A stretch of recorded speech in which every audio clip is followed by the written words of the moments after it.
أعوذ بالله من الشيطان الرجيم. بسم الله الرحمن الرحيم.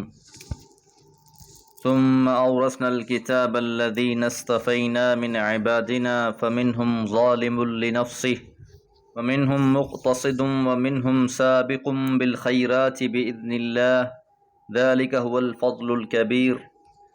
جنات عدن يدخلونها يحلون فيها من أساور من ذهب ولؤلؤا ولباسهم فيها حرير وقالوا الحمد لله الذي أذهب عنا الحزن إن ربنا لغفور شكور الذي أحلنا دار المقامة من فضله لا يمسنا فيها نصب ولا يمسنا فيها لغوب.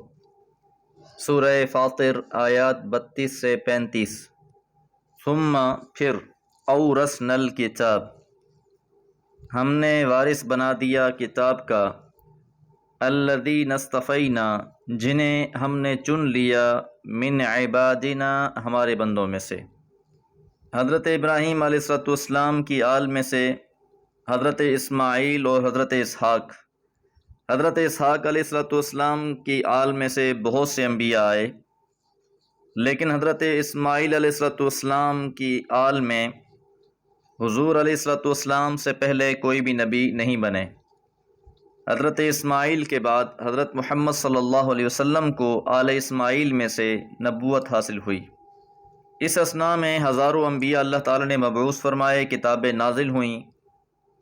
اب یہاں سے خاص اس چناؤ کا تذکرہ ہے، اس انتخاب کا تذکرہ ہے جو اللہ تعالیٰ نے حضرت ابراہیم علیہ السلام سے رسول اللہ صلی اللہ علیہ وسلم کے حوالے سے فرمایا تھا.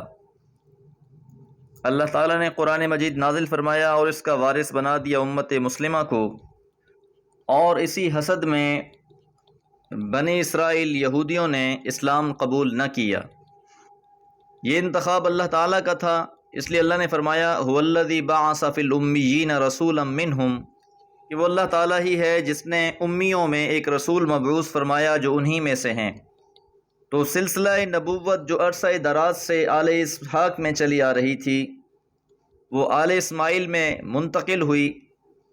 اسی وجہ سے حسد کرتے ہوئے یہودی ایمان نہ لائے.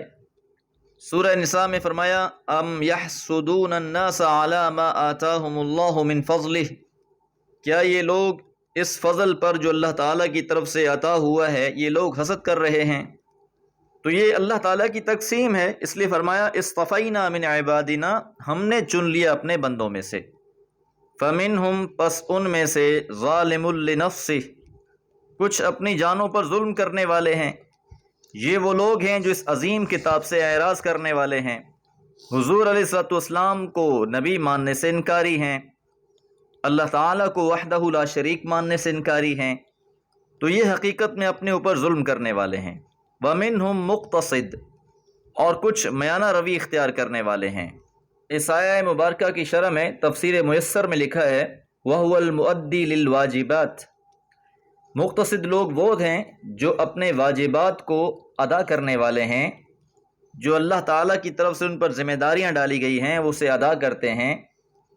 المجتنب للمحرمات، اور یہ حرام کردہ چیزوں سے اجتناب کرنے والے ہیں. ومنہم، اور ان میں سے سابق بالخیرات باذن اللہ، سابق سبقت کر جانے والے ہیں، پیش قدمی کر جانے والے ہیں، آگے بڑھ جانے والے ہیں، بالخیرات نیکی کے کاموں میں، باذن اللہ اللہ کے اذن سے، اللہ کی توفیق سے. یہ وہ لوگ ہیں جو نیکی کرنے میں جلدی کرتے ہیں، کسی نیکی کے موقع کو ضائع نہیں کرتے. اور ان کے بارے میں لکھا ہے اے مسارع مجتہد فی الاعمال الصالحہ، کہ یہ لوگ نیک عمل کرنے میں جلدی کرتے ہیں، فرضہا و نفلہا، چاہے وہ فرائض ہیں چاہے وہ نوافل ہیں.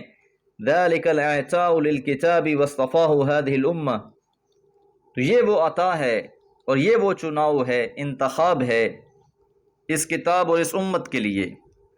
ذالک هو الفضل الکبیر، اور یہی سب سے بڑا فضل ہے. جنات عدن، ہمیشگی والے باغ، یدخلونہا، یہ اس میں داخل ہو جائیں گے، یحلون فیہا، انہیں پہنایا جائے گا اس میں، من اصاورا، کنگنوں میں سے من ذہب سونے کے، ولؤلؤا اور موتی پہنائے جائیں گے۔ اب کیونکہ یہ لوگ نیکی میں سبقت کر جانے والے ہیں، نیکیوں میں آگے بڑھ جانے والے ہیں، تو ان کے لیے انعام ہے کہ انہیں ہمیشگی والے باغات میں داخل کیا جائے گا، سونے کے کنگن پہنائے جائیں گے، موتیوں کے ہار پہنائے جائیں گے، وَلِبَاسُهُمْ فِيهَا حَرِيرٌ اور ان کا لباس ریشم کا ہوگا۔ وَقَالُوا الْحَمْدُ لِلَّهِ اور وہ کہیں گے الحمدللہ، تمام تعریفیں اللہ کے لیے ہیں، الَّذِي أَذْهَبَ جس نے دور کر دیا عَنَّا الْحَزَنَ ہم سے غم کو۔ یہ تمام تعریفیں اس اللہ رب العالمین کے لیے ہیں کہ جس نے ہمارے غموں کو دور کر دیا۔ یہ اپنی آنکھوں سے بہشتوں کو دیکھیں گے، اس کی نعمتوں کو چکھیں گے، اللہ کا شکر بجا لائیں گے۔ وہ جو کلمے کی بنیاد پر دنیا میں انہیں تکلیفیں جھیلنا پڑی تھیں، وہ سارے غم دور ہو جائیں گے، اللہ کی حمد بیان کر رہے ہوں گے۔ ان ربنا بلا شبہ ہمارا رب لغفور بہت بخشنے والا، شکور اور قدردان ہے۔ ماضی کا کوئی پچھتاوا باقی نہیں رہے گا، مستقبل کا کوئی اندیشہ نہیں ہوگا۔ اللہ کی صفات بیان کر رہے ہوں گے، الغفور کہ ہماری کمی اور کوتاہیوں کے باوجود اس نے ہم سے درگزر کا معاملہ فرمایا۔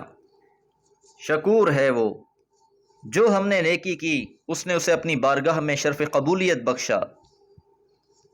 الذی تمام تعریفیں اسے اللہ کے لیے ہیں جس نے احلنا دار المقامہ، احلنا ہمیں اتارا، دار المقامہ اقامت کے گھر میں۔ دار الاقامہ سے مراد ہمیشگی والی اقامت ہے۔ دنیا میں انسان کے ٹھکانے عارضی ہوتے ہیں، جبکہ جنت کے ٹھکانے ہمیشگی والے ہوں گے۔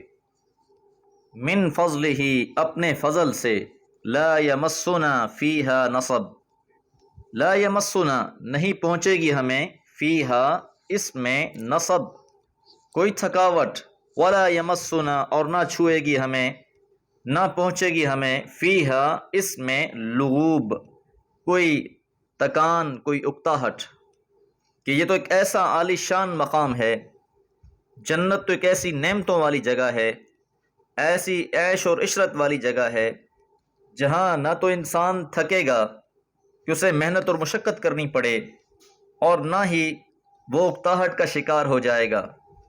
تو یقیناً تھوڑے اعمال کا یہ بہت بڑا صلہ ہے۔ دعا ہے اللہ تعالی ہم سب کو ان خوش نصیبوں میں سے بنا دے۔ وما علیہ الا البلاغ۔